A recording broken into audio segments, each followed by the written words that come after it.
Halo, apa kabar semua? Selamat berjumpa kembali di dalam rancangan kesehatan YouTube channel saya.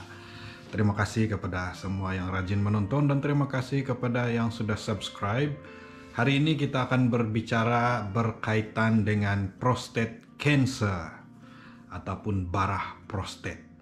Oke, saya sudah buat posting di Facebook. Siapa yang tidak tahu saya punya Facebook, kamu Google saja, search saja Dr. Rizin Kusop di Facebook, pasti kamu akan jumpa page itu. Tiada dokter lain dengan nama yang sedemikian. Dan sila follow ataupun like untuk mendapat maklumat-maklumat informasi kesehatan yang disampaikan dengan cara yang santai dan mudah faham. Saya sudah selalu berceramah, mau lebih daripada 10 tahun saya bagi ceramah, dan satu-satunya konsep yang saya pegang semasa berceramah adalah saya coba sampaikan seringkas yang mungkin, sesimpel yang mungkin, tanpa menggunakan bahasa-bahasa perubatan yang sukar difahami. Memang ramai penceramah di sana, pakar-pakar penceramah yang hebat-hebat, tapi penggunaan kata-kata dia pun hebat-hebat juga sampai tiada siapa yang faham. Nah, dia suka guna perkataan perubatan-perubatan yang nampak hebat, tapi orang yang dengar satu apapun tidak paham, sama juga tiada guna kan. So, pengetahuan itu perlu disampaikan di dalam bahasa yang paling simple. Orang putih bilang, unless you can make it simple, you didn't get it. Alright, mari kita bercerita berkenaan dengan prostate cancer. Oke, pertama sekali, prostate cancer ini adalah prostat yang nomor 4 di Malaysia. Oke, yang nomor 1 adalah kanser paru-paru karena merokok. Yang nomor 2 adalah kanser usus, ini untuk lelaki. Kanser usus disebabkan oleh pemakanan kita yang tidak sehat. Untuk lelaki, kanser yang nomor 3 adalah kanser hidung, tekak, dan telinga, ENT ataupun NPC, nasopharyngeal cancer, juga selalunya disebabkan oleh merokok. Dan yang keempat adalah prostate cancer. Nah, kanser yang pertama, kedua, ketiga itu kanser paru-paru, kanser usus, dan kanser nasopharyngeal, ENT, ear, nose, and throat, hidung, tekak, dan telinga, itu selalunya kita bilang sudah terkenal lah, ramai orang perasan dan ramai orang sentiasa berhati-hati terhadap masalah 3 kanser tersebut. Tetapi kanser yang keempat, prostate cancer, kadang-kadang orang lupa bahwa kanser prostat ini pun agak penting bagi seorang lelaki. Dan malangnya prostate cancer ini dia hampir dikatakan tiada tanda-tanda. Hanya kita dapat kesan melalui saringan, melalui screening, dan screening itu dilaksanakan melalui pemeriksaan darah. Ada sejenis bahan dalam darah yang kita periksa dipanggil PSA, Prostate Specific Antigen, dan kita akan periksa itu. Kalau dia naik, dia terlampau tinggi, kita akan mulai berpikir berkaitan dengan kanser prostat. Tidak semestinya kalau dia naik dia mesti ada kanser lah, tapi kita mesti selidik pasal kanser kalau PSA itu sudah naik. Dan paling lengkap pemeriksaan kalau kita laksanakan juga rectal examination ataupun pemeriksaan dubur untuk prostat. Mau kasih masuk jari dokter di dubur pesakit, mau rasa itu prostat, sama ada dia bengkak, dia ada perubahan daripada smooth, daripada halus, dia tiba-tiba menggerutu, tidak halus, kasar, dan sebagainya.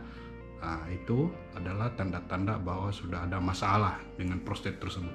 Sekurang-kurangnya buat PSA sekali dalam 5 tahun untuk yang sudah berumur 40 tahun ke atas.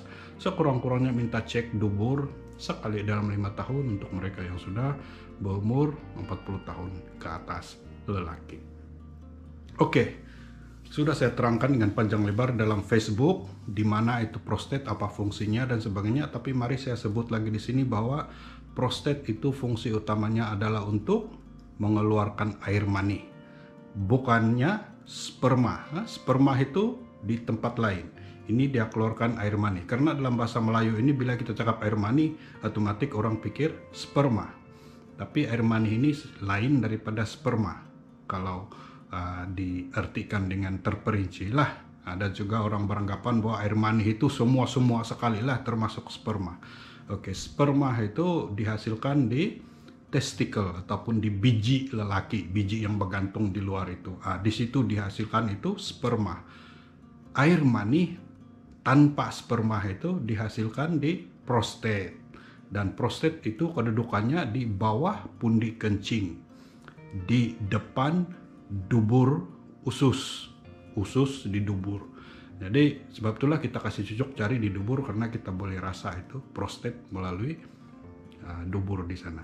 Oke, dan prostat ini dia berbentuk donat. Donat artinya dia macam gelang lah, dia macam ring begitu, dan ada lubang. Oke, pundi kencing di atas, kemudian ada salur kencing. Dari salur kencing dari atas turun bawah, itu salur kencing. Prostat dia melingkar di sekeliling itu salur kencing.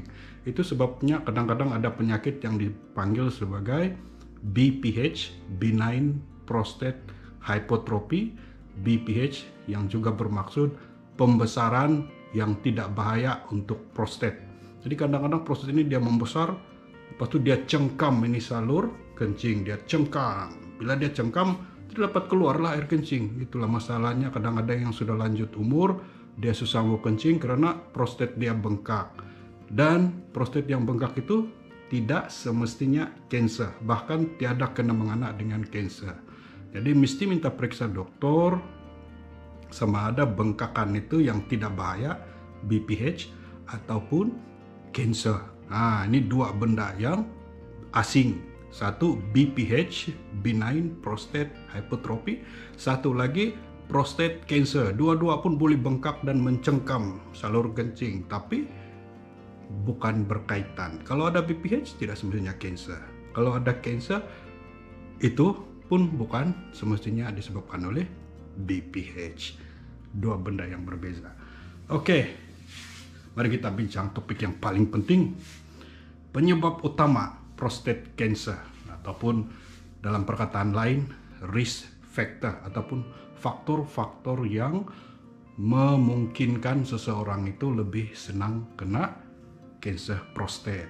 Sebenarnya penyebab dia kita tidak berapa pasti sangat, jadi kita panggil dia sebagai faktor risiko ataupun risk factor yang menyebabkan lagi senang seseorang itu kena kanker prostat. Oke, nomor satu risk factor adalah merokok. Nomor satu adalah merokok. Nomor dua adalah kegemukan, obesity. Nomor dua, kegemukan, obesity. Nomor tiga adalah tidak aktif, tiada riadah, ataupun orang putih bilang sedentary lifestyle, ataupun bahasa kita malas exercise. Itu yang nomor tiga. Nomor empat, sexually transmitted disease, ataupun penyakit yang berjangkit melalui hubungan seks. Nomor 4 itu. Nomor 5 adalah faktor umur dan keturunan. Kalau umur lagi lanjut, lagi senang kena lah.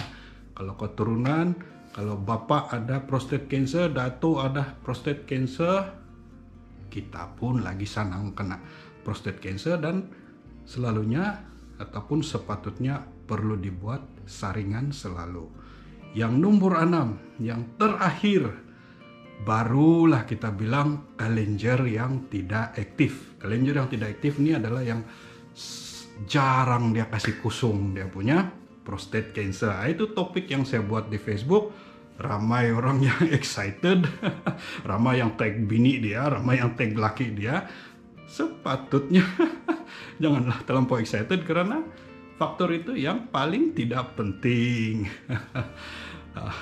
Faktor ejakulasi ataupun pengeluaran air mani adalah faktor yang paling tidak penting untuk kanker prostat. Banyak lagi faktor lain yang lebih penting. Contohnya, nomor 1 merokok, nomor 2 kegemukan, nomor 3 tidak aktif, sedentary lifestyle, nomor 4 sexually transmitted disease, nomor 5 keturunan dan juga umur kamu, dan yang ke-6 barulah itu kita bilang yang jarang-jarang buat hubungan seks ataupun jarang-jarang mengeluarkan air mani melalui cara-cara yang lain. Nah, jadi bila saya bilang istri-istri kerjasamalah supaya suami kamu tidak kena kanker prostat, betul juga itu.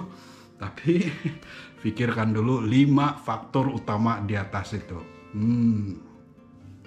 Kalau kau berhabis bekerja sama pun, kalau suami kau berhabis merokok, rugi jangan kali kau kerja sama, kan?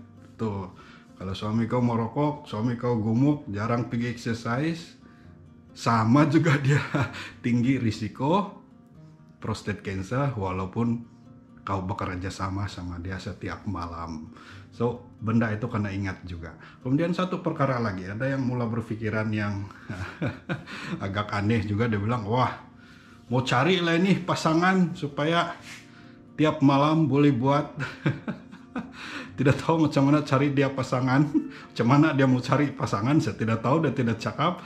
Tetapi ingat, salah satu faktor kena prostate cancer adalah sexually transmitted disease. Jadi jangan pandai-pandai kau cari pasangan sembarangan, karena kalau kau dapat penyakit berjangkit melalui hubungan seks, sama juga kena kanker prostat. Nah, jadi yang sudah mau berpikir macam-macam itu hati-hati, bukan sembarangan pasangan mau dicari. Oke, alright. Oke, jadi bila kita sudah tahu ini 6 puncak utama prostate cancer, maka cara menghindarkannya ataupun cara mengurangkan risiko dia, kita elakkan sajalah 6 faktor utama tadi. Yang pertama, janganlah merokok. Yang kedua, elakkan kegemukan. Oke, maintain berat badan yang ideal, ataupun pilihlah, usahakan supaya berat badan kita sesuai dengan tinggi kita. Yang ketiga, exercise selalu riadah biar berpalu. Pergilah cycling, pergilah jogging, pergilah hiking, pergilah gym dan sebagainya. Yang keempat, elakkan seks rambang untuk supaya kita tidak kena STD, sexually transmitted disease, ataupun penyakit yang berjangkit melalui hubungan seks. Yang kelima, kita tidak dapat buat apa-apalah, faktor umur, keturunan, kita tidak boleh ubah. Jadi lupakan yang itu, kita konsentrate apa yang kita boleh ubah.